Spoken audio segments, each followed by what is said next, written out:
Hello,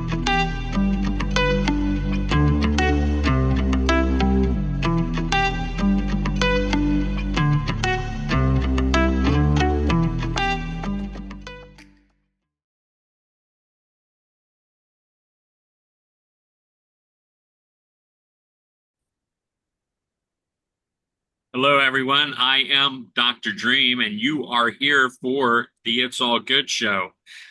This is, every time I think I say almost the same things building up. Let's just say I am incredibly excited right now for today's guest. She is an author. She is a holistic practitioner, a licensed integrative therapist. I've read her book. You all know from watching the podcast, I haven't had any authors on, since I did a podcast 8 years ago. And so when Katie reached out to me, I said, yes, I want to interview you. And I thought, I can get away without reading the book. I'm that good. And then I thought, but that's not what I want to do. And that's not who I want to be. So I bought the book. I didn't even ask her for a free copy or anything. I bought the book and I finished it this morning at 6 a.m. Just a weird thing with my dog being sick and this and that. So I was up and I finished the book because there was a chance I wasn't going to be able to finish it. And I am so pleased. And we'll get into it here in a little bit, but I just want to introduce you right away. I'm just should have taken a chill pill or something, although I don't take chill pills. But I'm just like that excited to have you on. You are Katie Kamala Haley. You are, you and I met. You came to an event we did in Orlando. I think we're thinking it was about 2018. Yes. And this was a sound healing experience. And then recently, 2 weeks ago, you reached out to me after you got our newsletter and saw that I was doing a series on psychedelics as medicine. And obviously, you were just like, okay, I've got to connect with Dr. Dream again. And I am so happy that you did. Your book is called Messages from the Medicine, Mother Ayahuasca Speaks. And I've done ayahuasca in Peru.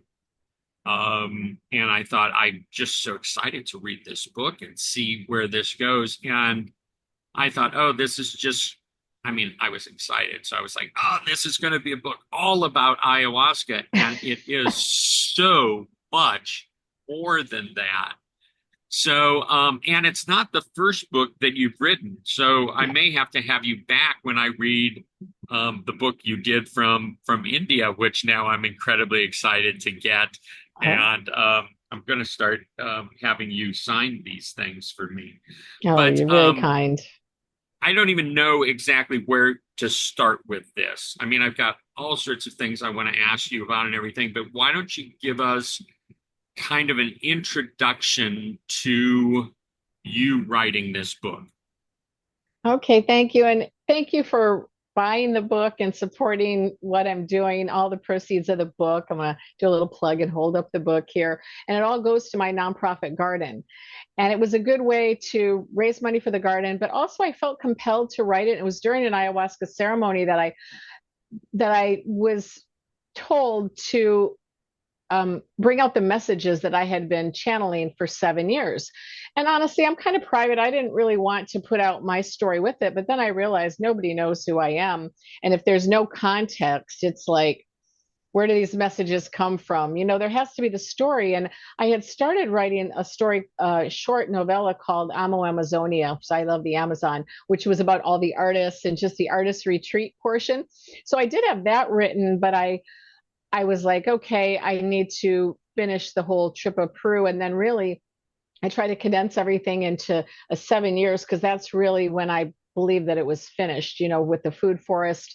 And then also the messages. And what I think is interesting is that as I was finished, because it took about a year to edit it, and Oh, well, so yeah, 3 years between writing it and editing it, which is when this whole thing with AI came out. And that's a big part of the message. And it's not popular. A few people that have heard that or when I give my views on that, but I believe as I think you might too, that the truth is not always popular and what's popular isn't necessarily the truth. You're absolutely right. And to be, just upfront about all of this, I told you before that as of last night at 11 o'clock, I was only 60% of the way through the book. And I thought, I've got enough to interview her if I don't end up, and then my dog was sick and everything. And so I had time to finish the book. And the ending, when you talk about transhumanism and AI and everything, completely caught me off guard. I Oh, was like, I did not expect it to go there, but there were so many aspects of this book that caught me off guard. You don't hold back from being personal and transparent, do you? no. And that was hard for me to do, but I feel like any good book is going to show that vulnerable side and show the truth and not, make yourself or now I feel like I'm a character, but people don't want to see the perfection. They want to see what's real. And I'm certainly not perfect by any means, but I tried to write the perfect book to the best of my ability that was really for the reader. A lot of times people write like a memoir, and I guess you could consider this like a spiritual memoir, but it's a lot about catharsis. But I already had the catharsis when I wrote when I got the messages and I processed everything in my journal. So I took a lot of that personal stuff out, but then, I had to weave it in with the story and I did the best I could to make it for the reader because a lot of times the memoirs are written for the author, but I wanted to write this for the reader. Well, it was very exciting to read Good. as I felt you were masterful at taking me along your journey. And I was really feeling, I mean, you write so well, you express yourself so well. I was really feeling what you were going through at certain times and probably as a mirror to my own. I do have a quote that I wanted to I before I printed it a half hour ago, I looked at it and I took a screenshot of it at 4:25 this morning, but it was like, oh my gosh, I have to read that in the interview. And so you don't know what it is yet, and I'm No, I going to read don't. it. And this is from you. As I reflect on my journey, I realize that my life's path has been woven from the threads of every door I've entered. Each door has held a unique invitation, a chance to step into the unknown. As I stand before yet another open door, I'm reminded that my growth is intertwined with my willingness to keep exploring. Stepping through these portals, I've not only discovered new geographical worlds, but also crossed my own inner thresholds, revealing exciting new chapters of my life's extraordinary journey. I love that. And I was just Yeah. reading it right now. I was just like, it's almost better than I thought it was at 4:25 this morning. it's there's so much truth in just that right there. And it's life's journey. I mean, so you've been I was going to say a fan of ayahuasca, but you've been a student Mhm. of ayahuasca for many years. Oh yeah, 16 years. And with my background in yoga, I kind of consider myself a devotee of the medicine, seeing the reflection of the Divine Mother. With all of my spiritual studies, I really do kind of worship the motherhood of God and the Divine Mother and the mother principle with the Mother Earth. And that's what really ayahuasca brought to me, which I didn't have that. I grew up Catholic and very patriarchal religions, and I didn't I didn't really have that connection with that. And when I did, it really opened up something much more powerful for me. So speak to us, give us some specifics about the ayahuasca experience. Explain to those people that are tuning into the podcast that aren't really aware of ayahuasca, a little bit about it, and then talk about what the experience from obviously your perspective. Oh, well, thank you. And then I want to hear about your your journey too. Um, well, I started my first, which I mentioned in the book, the first time was with a yoga teacher that I had. She was one of my first yoga teachers, and she married a shaman. So he's a traditional shaman from South America, from Santiago, Chile. He did his training in Peru. And then I got invited to a ceremony, and I really just went out of curiosity. And I really didn't know hardly anything about it because 16 years ago, it wasn't so much mainstream as it is now. And I tried it, and I was just like amazed. It was very soft and gentle. And then I just, kept at it. And, I talk about there's like a honeymoon phase of it. And then it started becoming really hard work. And then it was like, well, in the book I talk about, I don't ever want to do it again. But then I was compelled, and I realized it was a path, and it's not a path for everyone. Some people will try it, some people will stick with it.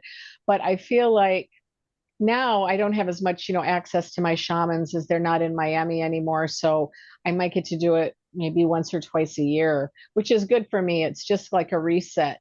But at certain points, I've done the medicine with them maybe like 100 times, which sounds like a long time. But in the beginning, it was a lot more frequent because I had more close, I was able to do there because I only lived an hour away from Miami. So I was able to participate a lot more.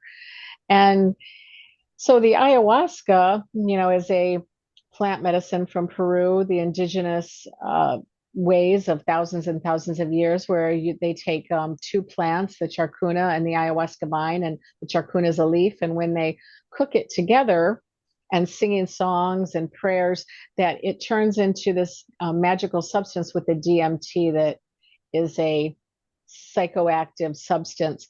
And what's interesting too, when you hear the legends that out of all the plants in the Amazon, which we know there's thousands and thousands, how did the shamans know that only these two plants together? Because the vine inhibits the enzymes that cause, because if you drink it, you're not able to process it through the stomach. So the charcuna plant, you're able to get all of the elements and the psychedelic experience. So of all the plants, you think, wow, these two plants together. And so that's pretty amazing in itself. But the shamans had the they were the first doctors, the first people that were the intermediaries between the astral realms and the earth. And so I felt really fortunate that I found it. I feel like it was my my destiny this lifetime. Definitely. There's this just triggered something that I remember reading in the book. You spoke about this, that there are plant medicines found on every continent on the planet. And you had some information there. I'm not sure whether it was a Terence McKenna quote or something related to that they've been placed there for a reason. That this is to be part of the human experience. And I probably just butchered all of that. No, that's true. That was in the introduction, that the shaman White Eagle. That's yeah, he wrote that in the introduction. Yeah. And I love that. I think that's psychedelics have played psychedelics and specifically plant medicines have played a major role in my personal expansion.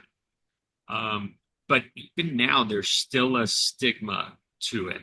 And I used to just talk about it in quiet circles of friends. And now I'm like, whatever, I'm just talking about it to whoever wants to listen.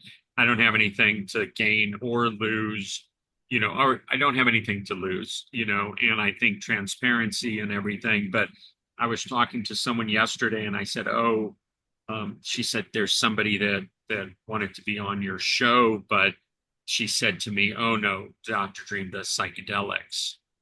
And I thought, oh wow, and here I am just in my process of like, oh, here I am being transparent. And then that happens, and the woman went on to say that she explained psychedelics as medicine to this person, and it really shifted her perspective on it. So maybe I'll end up interviewing that particular person. Have you dealt with the stigma from it at all? You know, where people Well, are like, "Oh, that's not medicine, that's drugs." Well, I've kept it really quiet. So the book is kind of like my coming out. But I'll tell you something really funny is I did this nonprofit showcase on 2 nights ago, and we had things for our, I had for my garden and, promoting it. And so I had copies of the book, and someone came over and they said, it was a guy, and he's like, ayahuasca, that's the stuff Aaron Rodgers does. The football player. And I said, yeah, that's true. And I said, well, do you know anything about it? He goes, no, no, no, I don't know anything. I just know I saw the documentary about Aaron Rodgers with. So people will know about, celebrities doing it, but they don't really get the the full idea of what it is, or they hear some crazy stories. But I feel like my book has a niche or market that's not really being explored, because a lot of the books of ayahuasca are like scientific, which, I mean, I love that Jeremy Narby, who's a great anthropologist, he's written a book, and a lot of people have wrote about um, the therapeutic effects, like psychologists or psychiatrists, or maybe something with the indigenous. But mine is a personal story. It's a gringo that goes to Peru without speaking any Spanish, and I just have this really crazy, experience, but life altering for sure. And I wanted to show people too, like it's not prescriptive. It's not you should do ayahuasca or you shouldn't do ayahuasca. I have a few things in there about, look what to look for, but I try to tell it through, a good adventure story, because I feel like, and with my background in, filmmaking, that people learn best through a story. So a lot of times, a lot of the ayahuasca books are more factual, and some people enjoy that, but I think a lot of people, just the general public, could read it and they would get something different out of reading, because it's written like a novel with a lot of dialogue and a lot of characters, and Yeah, it was so easy to throw myself into. And even with my busy life, with a whole list of things to accomplish each day, I was like, I'm going to just take a break from all of that and get back to Katie's book a little bit. Um, you are incredibly multifaceted. And it's very impressive to me, and that's one of the things that comes out the book as you're explaining your journey, and one thing's taking you to another, and your experiences. Um, I'm excited to experience your filmmaking. I thought that was, and when I think about it, I guess I see it as a natural progression for you, going from writing and photography, and then into making documentaries and working on films and things like that. It was it that way for you? Was it just sort of a natural thing to move into? I know you did it because you were sort of behind the curve on social media, and you were like, oh, I've Mhm. got to be good at videos if I'm going to get me and my products out there and all this. Exactly. But it seems like it is for you. It seems like it turned into an art form as opposed to what you thought it was going to be in the beginning.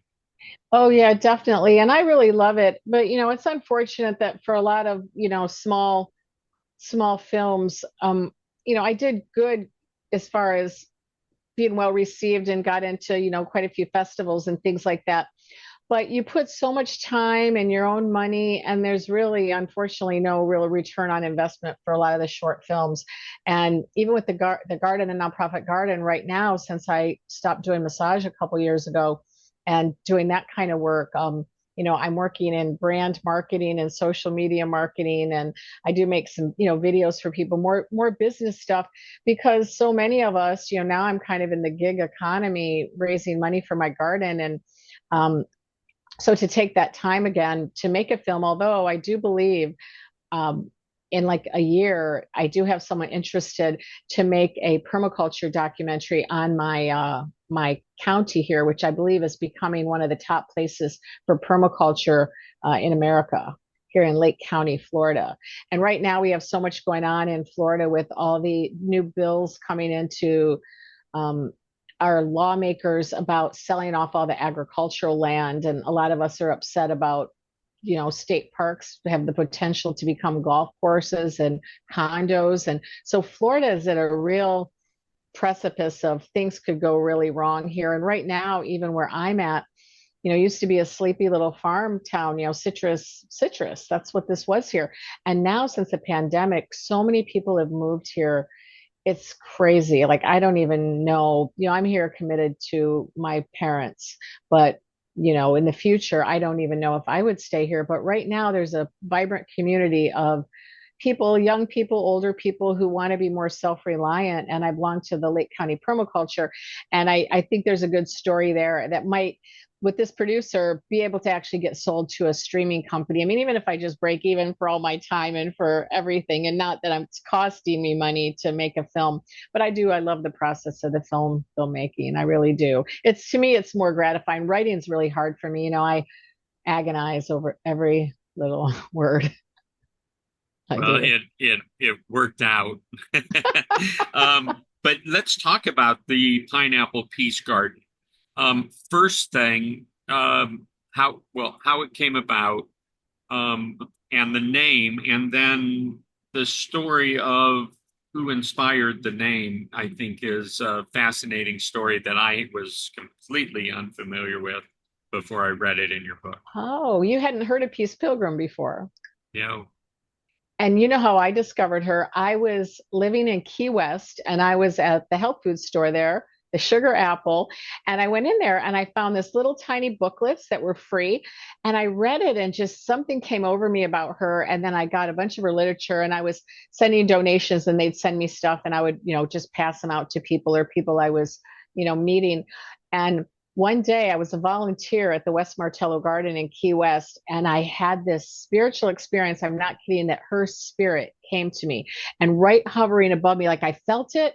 Something came over me, and I saw a dove with a little branch in its mouth fly right in front of my face, which is like her logo. And I was like, and I stayed in this kind of altered state of consciousness for quite a while afterwards. And I was just been very, inspired by her. I wish I could be as good a person as she is, but I'm trying.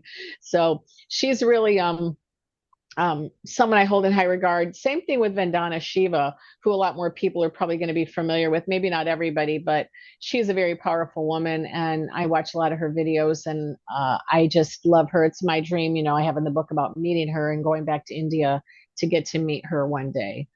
I feel like she's just this force of nature for the good and um, saving seeds and helping farmers. And she's, got Monsanto out of India, but now there's all kinds of other threats that she's working with. And her book, Oneness versus the 1%, where she, Bill Gates is, I mean, in a debate, she would just annihilate him.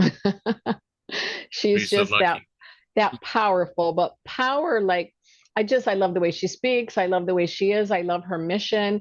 And I could hope that just a little bit of what I do could reflect, you know, like the work that she's doing with this being sustainable. Like if everybody had a home garden and, what we could accomplish, getting rid of a lot of the lawns and a lot of the pesticides, helping out the pollinators that don't have anywhere to go because everything has been cut down and replaced with just a couple of palm trees and some oak trees, and there's nothing for them to feed on, or everything that's sprayed. So um it's a hard, though, the helping people. So my mission is helping people grow food and medicine in their own backyard for health and healing.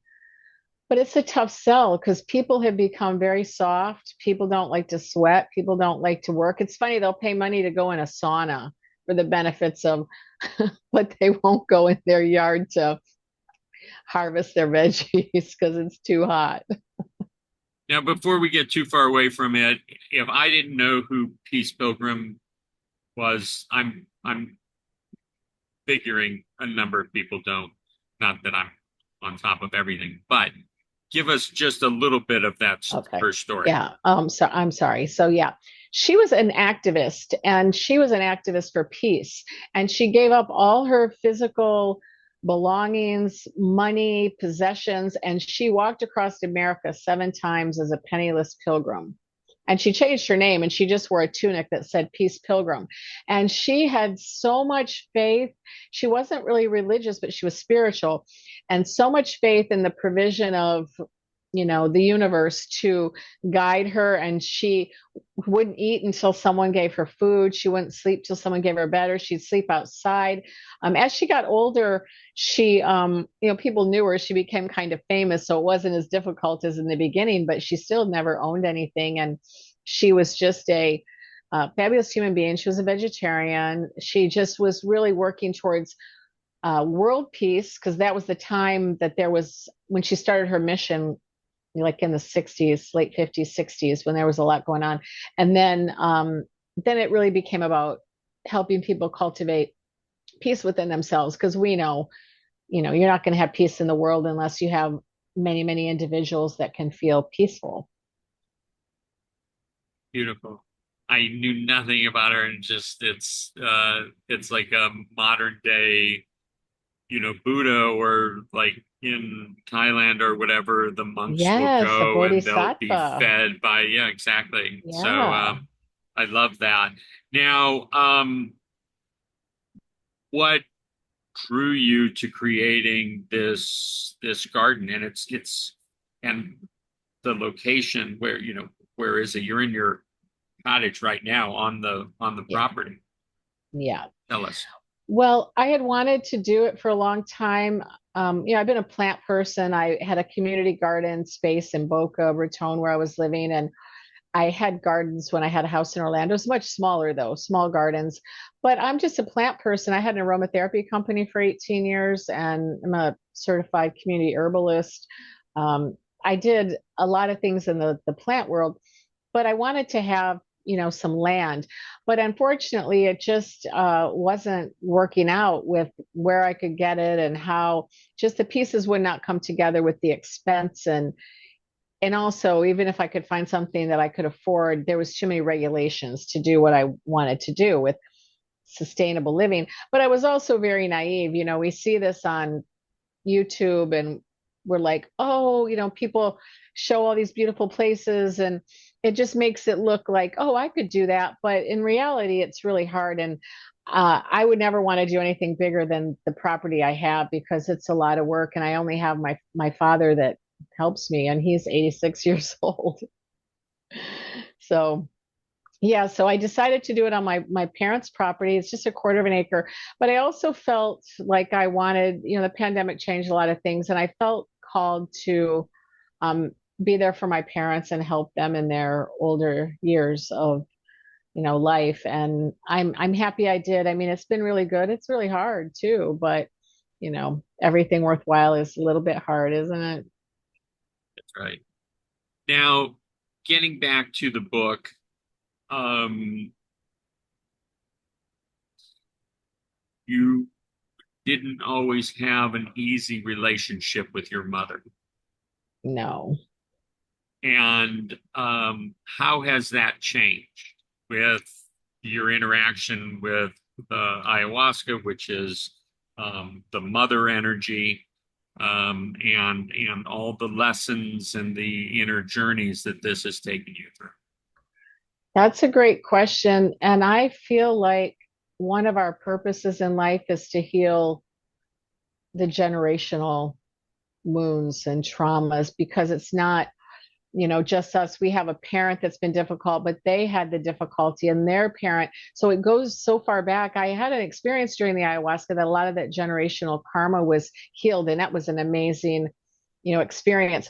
But even with all the amazing experiences with ayahuasca, you have to do the work. The work starts after the ceremony is over, and it is a lot of work. And it took a few years of adjusting, but now I have a really nice relationship with my mother, and I feel like, even out of outer accomplishments, healing that relationship, I consider one of the greatest achievements of my life. I do. So happy to hear that. Now there's lots of characters in your book. And I got so drawn into all the different scenarios and the stories and anything. I guess I just want to ask, since the book has come out, have you had contact with any of those people? Did you send the book to anyone in particular? Like how did that play out? Well, I did tell them, like all the artists, not all of them are really active on social media, but most of them are. And I sent messages, but a lot of them are in other countries and I felt like I wanted to disclose it. I said, of course, the name has changed. And, I changed some details in a memoir, but it's funny because my editor, she kept saying about the book, is this true? Because you can get in trouble for writing things that aren't true in a memoir. I'm like, why would I say if it's not true? If I was using just my imagination, it would be a whole lot more crazy than even that it was. But a lot of people ask about Ray, and it's funny because we really I went back to visit Ray, and we stayed in contact for quite a while, till maybe like I haven't spoken to him in about a year and a half. He got off social media and he got a girlfriend, and because he had gotten a divorce from his wife, It's good. and so yeah, and he lives a very life in the jungle, and it's really focused on that. So he's not, big on a lot of that. But I do want to contact him. He knows about the book, and he was happy about the book. And yeah. I have to ask one more person then, Edward. Any Oh, right? I thought about sending Edward a copy, but I was actually kind of afraid to. I don't know why. I thought about it a lot, but I don't know. Maybe one day he'll look me up and see the book or something on my website. I mean, I still might, but I don't know. It ended so badly that I just felt like maybe I should just, let it be. You never know. When I see you a year from now or something, I'm going to ask again about that one. You it's we all have some. Again, this takes me back to just how real and transparent you are in the book. And we all have stories, but very few of us would even want to give ourselves the opportunity to share those aspects of how life plays out and the things that worked and didn't work, and what it was like in the moment and then after the fact and everything else. And I applaud you for how you wrote this book. I mean, I'm hoping that everyone that watches this, that listens to this, goes out and gets your book. I really Well, I thank you. I have a mastermind group on Monday nights, and I'm going to suggest that they all get this book, and then they can read it, and we can all get to talk about it. But Oh, that's a great it compliment. and it was just on so many levels. I really just expected some sort of ayahuasca story, some sort of like, oh, I did all these experiences and here are all the messages. And it was so much more than that, and so much depth to to how you share, and lessons that become not just for you. I mean, I related to Yeah. so much of your experience that um I know that. I mean, I get it, like energy attracts like energy, but I just feel like there's so much human relatable aspects to how you write and how you share those experiences. And I can imagine that it wouldn't be easy. I started writing a book in 96, no, 2002. And I had a person even helping me. And it's very challenging, there's Yeah. just a lot to it. And you seem Hmm. to have, I heard you say just a little bit ago that it's hard for you to do it, but Oh, yeah. I read this and I was like, oh my God, she's got it down. She just, I bet she just sits there and Oh, it no. just flows right out of her. No, I have friends who love writing. I mean, I like writing for myself, like the poetry and things, but writing for the consumption of someone else, it's really difficult for me. I say I don't ever want to write another book, but never say never. You don't know, um but I'm glad to hear that from you because I just was wondering, oh, are only women going to relate to my book?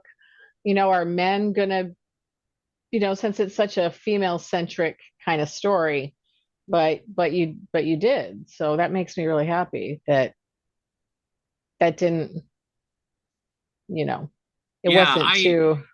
and I mean, I'm connected to all sides of who I am. But and there's things, the yoga teacher training. I don't do yoga and I'm not about yoga. That's just me. But yoga teacher training has played big in my life experience and tied to some things that have happened to me. And so, I was like right there with it. Unscrupulous yoga people. Uh, no, just I can't. I really can't go into it, but Okay. just yeah. Just suffice it to say that it was part of a story that touched my story.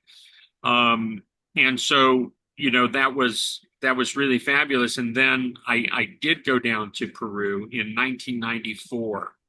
Yeah, you were down Um, there before people were really going down there yeah, it popular, was not a very was people wasn't something we all talked about publicly and No. stuff Did back you go then. to a did you go to Iquitos or where? Yes, went to Iquitos, and then it was a 2 hour boat ride, canoe ride up the Amazon to Wow. to, to a spot, and then you hike an hour and a half in to the shaman's compound. You went deep. Oh yeah, and I mean on so many levels, not just deep in the jungle. Went deep Oh, deep. and deep, and it was 2 weeks, and it was for my I did ayahuasca on my 30th birthday, 1994. So my Saturn returns took me to a 2 week ayahuasca ceremony. We did four. The shaman's name was Don Augustine, and they called him the Michael Jackson of shaman. Now, this was before the connotation of Michael Jackson got tainted, but he was flashy. He had these like spinning flashlight things that I had seen on the Grateful Dead at the Grateful Dead parking lot, on Shakedown Street. And, that was part of the ceremony, and it was outdoors, and we're in the covered with the mosquito netting, and they're blowing. If you're having a hard time, they're blowing the tobacco, the very strong jungle tobacco into your shirt, closing it, and then it's kind of puffing out, and you had a bucket there, and they called it a televisor because they call it that because that's Spanish for television, and a lot of times you see your visions in your Mm. bucket that you've got sick Oh, in. And it was an open air temple. We did four of those, and we all slept together in a big room, and we each had our own mattress with a mosquito netting over it. And the next day, after each ceremony, four ceremonies in 2 weeks, the next day we would have an opportunity. We would all sit with the shaman, who did not speak English, and it would be translated. We would share our visions and our story of what happened, and he would process with us, help us process it. awesome. And then for my 30th birthday, October 19th, 1994, I asked to do my own ceremony, just for my 30th birthday. And it was wild. I was going through a lot of life change. I mean, reading your book, I'm like, I could write a book. But now Me hearing what it was too. really like for you now, I'm not so sure. But she makes it so easy.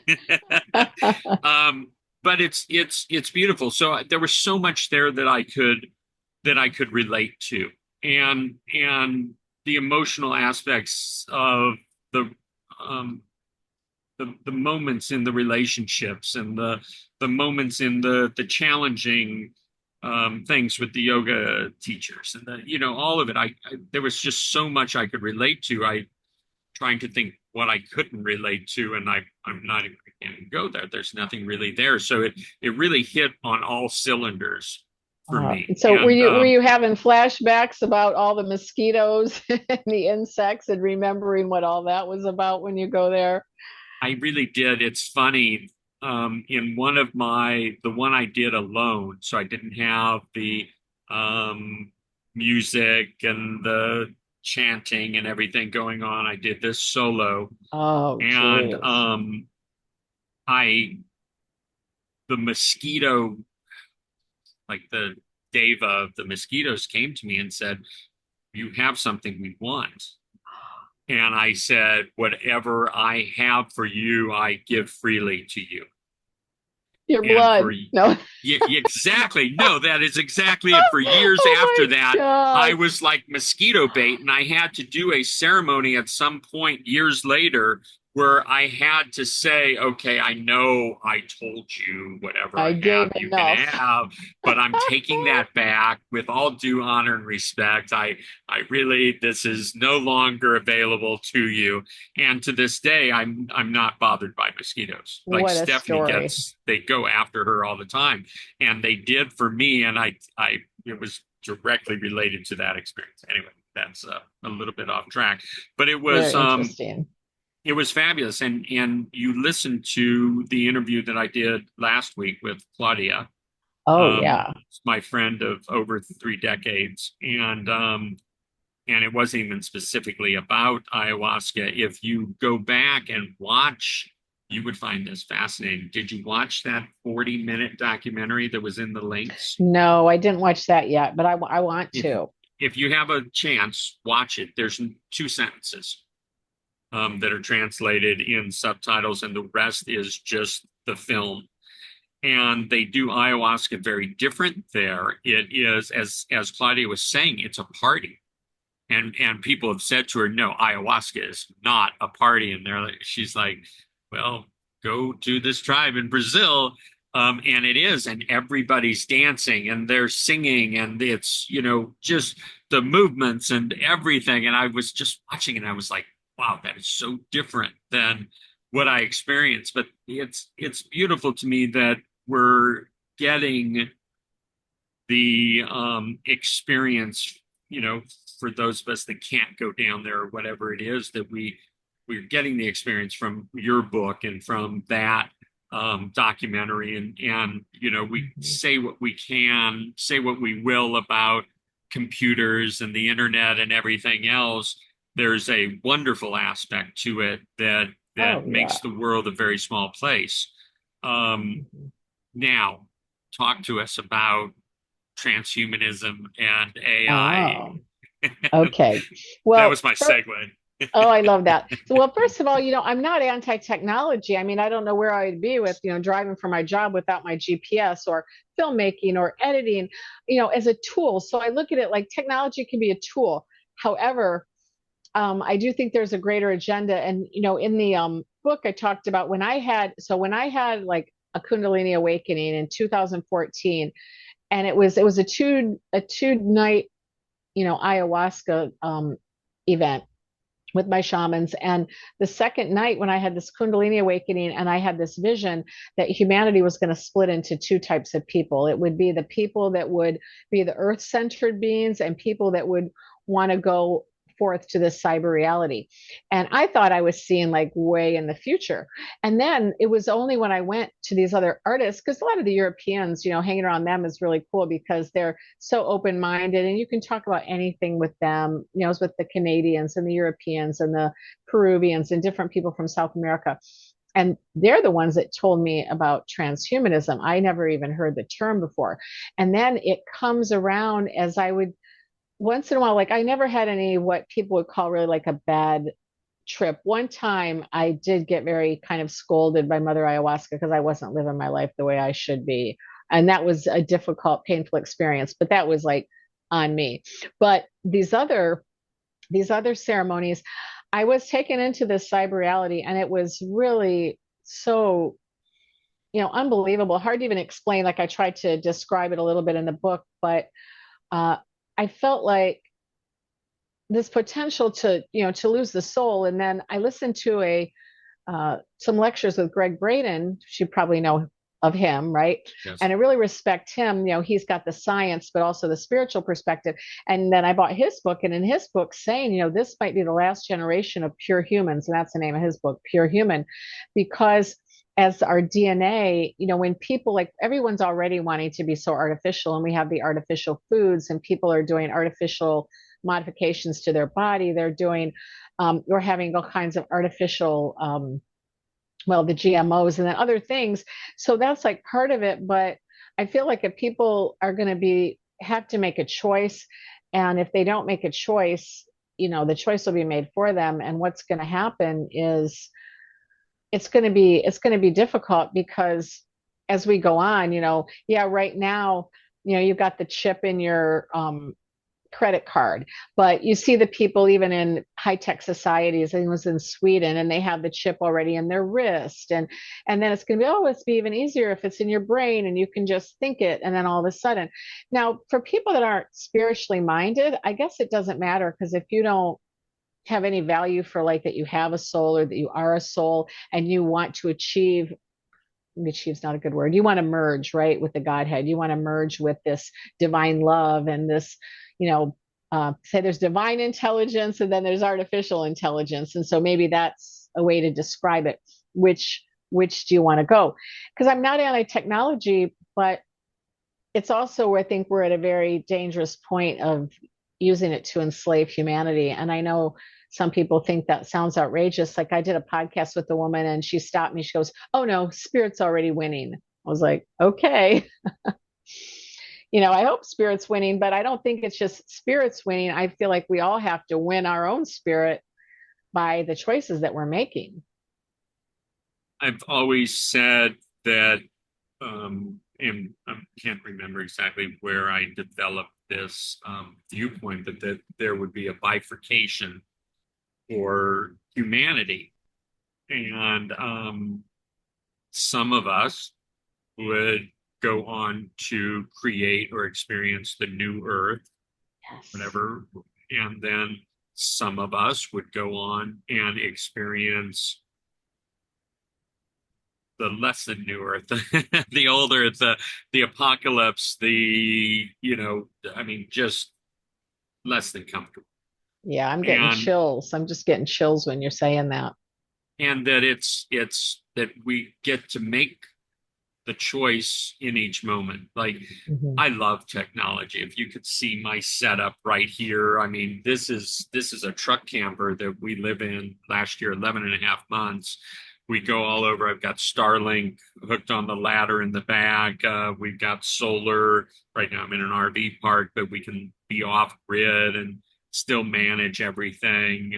We have satellite communicators and different radios if things go down and this and that. I love it. But I get to Whole Foods and they've got the thing where you put your palm Oh there yeah. and you can just pay that way. And I'm like, no way, not going there, because the next thing is that chip. And then Mhm. the next thing is the implant, and then the next thing is that the powers that be are controlling those people, without them knowing it, and little by little they're easing us possibly into selling our soul. And I'm not interested. I'm interested No, in, like, I keep my soul, I know. I and know. expanding into my soul, and my soul touching other people's souls, and all of this. And so, it was a part of the book that just blew me away, that like all of a sudden, and we're trouncing around Peru and this medicine and that medicine and this and that, and then it's the garden, and then all of a sudden it's transhumanism. I mean, it just everything was real, but the end of the book it became very real. Oh. And Yeah, I I I liked didn't it. know how it was going to end. Thank you. I didn't know how it was going to end either. But I had when I had some beta readers for the book was twice as long. That's how many messages there were. And I said that, and people would kind of get, they liked the story, but then they didn't really read all the messages. So I said, I'm going to have to just pick the most important messages and do a braided narrative through the story that, so I picked many of the messages. And there was more, there was also a lot of messages I got during the pandemic, but then my editor, she kind of got that out. She took a lot of things out, but that's okay. You have to deal with that when you're writing. Stephen King calls it, you have to kill your darlings. You like a certain section of the book, but it's gotta be gone. So a lot of things didn't make it, but I felt like I picked the messages that served the story the most. And I feel like the ayahuasca, part of the reason why it's come out of the jungle and to the Western world is so we can use our voices and write and go on podcasts and have these conversations to help people remember how important it is to stay connected to the earth. And same thing like with the garden, or having a way to, if you don't grow your own food, support the farmers. Or if you try to even grow a little tiny vegetable bed, you will see how the challenges you have, and to respect farmers. Or my pineapple, right? It takes over 2 years to get one pineapple, and you can eat it in one setting, something that was 2 years in the making. So it teaches you so much about nature. I mean, the garden has really saved me from, going into states of being depressed and, you know, downhearted many times. And then I would come out here sometimes and I would feel low and I would go, this used to be grass. Look at it now. Like I did do something, like I did accomplish something. And I feel like if people have that relationship with, even on a patio or, um, in their backyard. Right now in Florida, we have a lot of homeowners associations, which I don't, but you can't grow a lot of things like I'm growing. Like I planted 50 fruit trees, and I even planted in the front. I planted in the front too now. So not everyone can do that, but just to do what you can, to have some connection to your food. I think it's so important. I want to thank you. I'm just so pleased that you were moved to reply to the newsletter and say, "Hey, I'd love to be on your show." And Oh, I'm thank you. so pleased with myself that I was like, "Yes, absolutely." And you even wanted to do the interview next week or something like that. I'm like, "No, no, no, no, no. Sooner is better." Um, and it got me to go through your book right away, and I feel like I'm a better person having read your book. I feel like I'm a better Wow. person having had this conversation with you. And none of it would have happened if you didn't open yourself up to sharing who you are and your experiences, and opening up um, that ability of yours to channel the messages and to put it out there and everything. And so you have personally inspired me on so many levels. Oh, thank So you, Dr. Dream. We can't ask for a better compliment than that. And I know how sincere you are, so that means a lot to me. it's just super cool being me right now in this moment, and just, oh, my little podcast. But I'm like, wow, look at this person that, and just everything. And it addresses so much of what I choose for my life to be about, which is the inner journey, um, allowing me to expand in the outer journey, and sharing and being present and being aware, and there's just so much there.